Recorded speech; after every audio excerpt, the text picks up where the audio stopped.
வணக்கம். நீங்கள் பார்த்து கொண்டிருப்பதான சித்த மருத்துவம். மூலவியாதினால் அவதிப்படுறவங்களுக்கு, அதனால் அந்த உபத்திரத்துலேருந்து வெளியே வர்றதுக்கு ஒரு நல்லதான மருத்துவ குறிப்பை பார்க்க போகிறோம். இது பாருங்கள், கடுக்காய் பூவு, காசு கட்டி, கிராம்பு, லவங்கப்பட்டை இவை சமன் அளவாக சேர்த்து வச்சுக்கிங்க.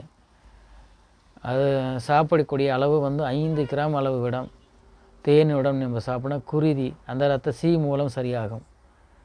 இதை நல்லா பார்த்துக்குங்க. இது கிடைக்கக்கூடிய பொருளெல்லாம் உங்களுக்கு நாட்டு மருந்து கடையிலே கிடைக்கும். எல்லாமே நம்ம எளிமையான பொருளில் தான் கடுக்காய் பூவு, காசு கட்டி இதுவும் அங்கே கிடைக்கும். கிராம்பு, லவங்கப்பட்டை இவையெல்லாம் அனைத்தையுமே முதலாவது 100 கிராம் வாங்கிட்டாலும் சரி தான், இல்லை 50 கிராம் வாங்கிட்டாலும் சரி தான். வாங்கிட்டு இதெல்லாம் சமன் அளவாக பொடியாக்கி வச்சுக்க வேண்டிதான்.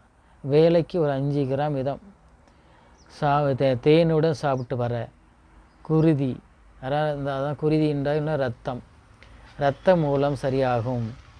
இது ஒரு எளிமையான மருத்துவ குறிப்பு தான். நீங்கள் பார்த்து பயனடையுங்க. இந்த மருத்துவ சம்மந்தமானது